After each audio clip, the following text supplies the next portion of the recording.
फिर से हम 40 क्वेश्चनों की बात करेंगे। हमारे पास है जेट जूलॉजी यूनिट बी के 40 एमसीक्यू। जो जेट एग्रीकल्चर की एग्ज़ाम होती है, हमने यूनिट वाइज एमसीक्यू बना रखे हैं, जिसमें जूलॉजी और बॉटनी के जैसे यूनिट ए हो, बी हो, सी हो, डी हो, ई हो, और जूलॉजी में यूनिट ए, बी और सी सभी के हमने 40 एमसीक्यू बना रखे हैं।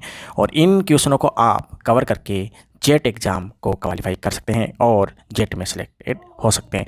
तो बात करते हैं जेट जूलॉजी यूनिट बी के 40 एमसीक्यू की। और इसमें सबसे पहला क्वेश्चन की बात करें तो राष्ट्रीय महत्व का सर्वव्यापी नासिकीट। तो आप जानते हो सफ़ेद लट होती है, इसमें एग्रीकल्चर बायोलॉजी 12th किताब में साफ साफ लिख रखा है। नेक्स्ट क्वेश्चन की बात करते हैं हम।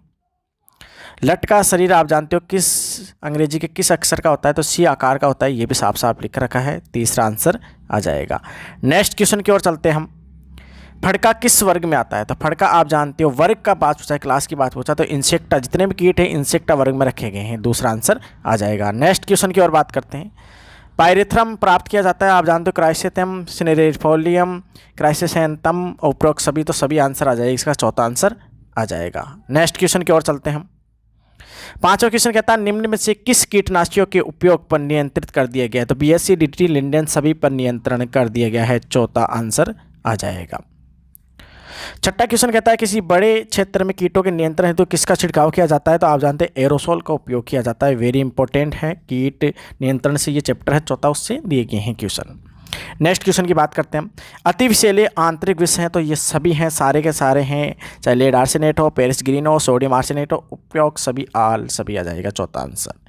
नेक्स्ट क्वेश्चन की बात करते हैं।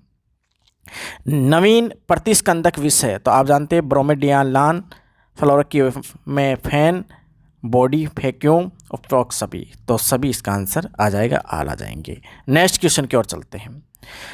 अमीबा में कूटपाद का प्रमुख कार्य आप जानते हो गमन में सहायता करता है, लोपोपोडिया प्रकार का होता है, ठीक है, याद रखना है। तीसरा आंसर। Next question. अमीबा में अंतग्रहण की विधि किसमें सर्वाधिक बड़े खाद्य प्रणाली का निर्माण होता है, सरकमवेलेशन होता है, ठीक है, जिससे राउंड गिरा होता है और भोजन में सहायता करता है, ठीक है। Next question.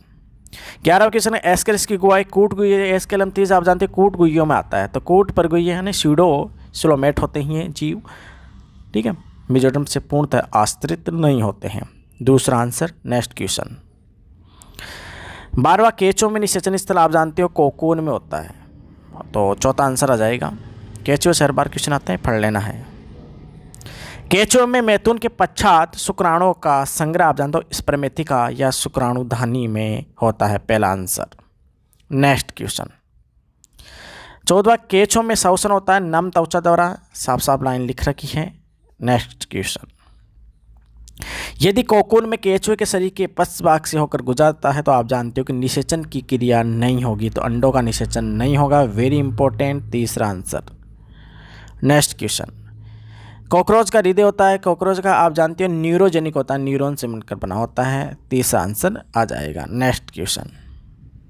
कॉकरोच का रक्त होता है, आप जानते हो रंगहीन होता है, कोई रंग नहीं होता है, हीमोग्लोबिन एब्सेंट होता है। दूसरा आंसर।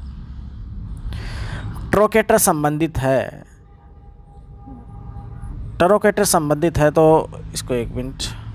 ट्रोकेटर संबंधित आप जानते हो ये पैर का भाग होता है, तो टांग लिख रखा है यहाँ पर। तीसरा आंसर आ जाएगा। Next question. श्रमिक मधुमक्खी मुखांग होते हैं, वेरी इंपॉर्टेंट, मुखांग जरूर पूछा जाता है। श्रमिक मधुमक्खी आप जानते हो निषेचित अंडों से उत्पन्न होती है, पर क्या है बांझ होती है, जबकि जो ड्रोन होते हैं वो अनिषेचित अंडों से उत्पन्न होते हैं पर निषेचन क्रिया में भाग लेते हैं। और मुखांग जो होते हैं मधुमक्खी को वो चाटने और चबाने वाले होते हैं, वेरी इंपॉर्टेंट, चाटने और चबाने वाले। तो दूसरा answer. Next question. Liver fluke आप जानते लीवर फिट तकरीब में होते हैं, वो लीवर फ्लूक आप जानते हो, लीवर फ्लूक को याद रखना, लीवर फ्लूक एक प्लेटियलमसी संघ में आते हैं, और इसकी जो मेटासर्केरियल लार्वावस्था होती है वो संक्रामक होती है, तो ये किन में होता है, सभी में पाया जाता है, याद रखना मेटासर्केरियल लार्वावस्था। Next question. लीवर फ्लूक में उत्सर्जन अंग होता है, तो आप जानते हो प्लेटियलमसी संघ से संबंधित है। पहला आंसर आ जाएगा, ज्वाला कोशिकाएं। Next question. एस्केरिस मनुष्य के किस अंग में पाया जाता है, तो आप जानते हो आंत में पाया जाता है एस्केरिस, और एस्केरिस से रोग उत्पन्न करता है। तीसरा आंसर।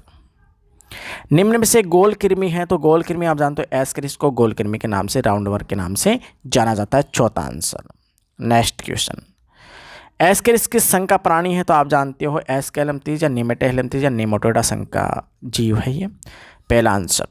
नेक्स्ट क्वेश्चन, 25वां क्वेश्चन कहता है एस्केरिस की संक्रामक अवस्था होती है। तो एस्केरिस की संक्रामक अवस्था आप जानते हो दूसरी लार्वा अवस्था होती है, जिसे निम्न के नाम से जानते हैं। ये एस्केरिस के लिए पूछा है। आप मेटासर्केरिया पूछिए तो उसमें तीसरी होती है, जिस मेटासर्केरिया लिवर फ्लूक में। ये एस्केरिस के लिए पूछा है, इसके लिए इसका आंसर तीसरा आ जाएगा। ठीक है, निम्न के नाम से जाना जाता है।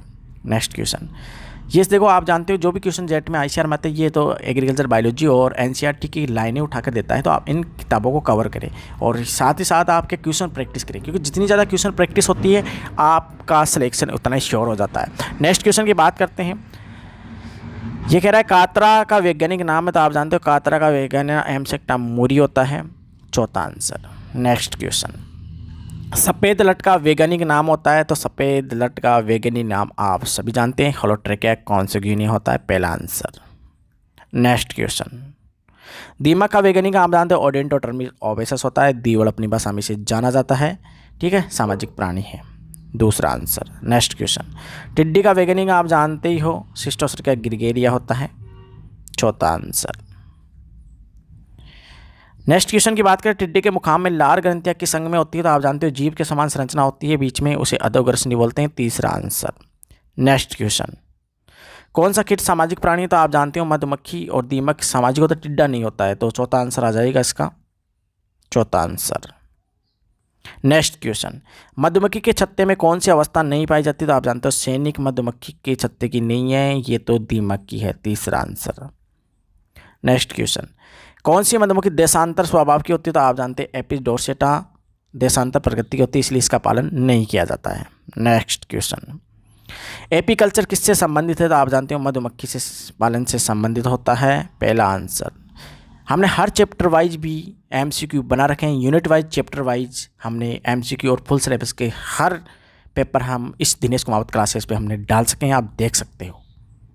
नेक्स्ट क्वेश्चन, मधुमक्खी पालन में किस जाति का प्रयोग किया जाता है? तो आप जानते हो एपिस इंडिका और एपिस मेलिफेरा का उपयोग किया जाता है, चौथा आंसर। नेक्स्ट क्वेश्चन, बीएससी का नाम बेंजीन हेक्साक्लोराइड आया हुआ है, दूसरा बेंजीन हेक्साक्लोराइड, दूसरा आंसर। ठीक है, नेक्स्ट क्वेश्चन, बोर्डेक्स मिश्रण आप जानते ही हो कॉपर सल्फेट और कैल्शियम ऑक्साइड होता है और पानी होता है, जो मिलाडे ने मिला दिया था। ठीक है, ये लो, तीसरा आंसर। भोपाल गैस त्रासदी MIC से संबंधित होती है, 3 दिसंबर 1984 की बात है, मिथाइल आइसोसाइनेट MIC, तीसरा आंसर। नेक्स्ट क्वेश्चन, आधुनिक पीड़क नियंत्रण की विधि आप जानते हो कि एकीकरण पीड़क प्रबंधन का उपयोग किया जाता है, चौथा आंसर। नेक्स्ट क्वेश्चन, झींगे का संवर्धन किस खेत का संवर्धन? धान का संवर्धन कहलाता है, वेरी इंपॉर्टेंट, तीसरा आंसर। तो आई होप वीडियो अच्छी लगी होगी और आपने 40 क्वेश्चन कवर कर लिए हैं। इसके अलावा हमने हर chapter wise unit wise JET के पूरे सिलेबस के हमने MCQ बना रखे हैं। आप चैनल दिनेश कुमावत क्लासेस पर जाकर क्लासेस भी देख सकते हो और MCQ भी देख सकते हो और जेट में सिलेक्शन होकर अपने कॉलेज निर्धारण कर सकते हो। तो मिलेंगे एक नए वीडियो के साथ, फिर जय हिंद जय भारत।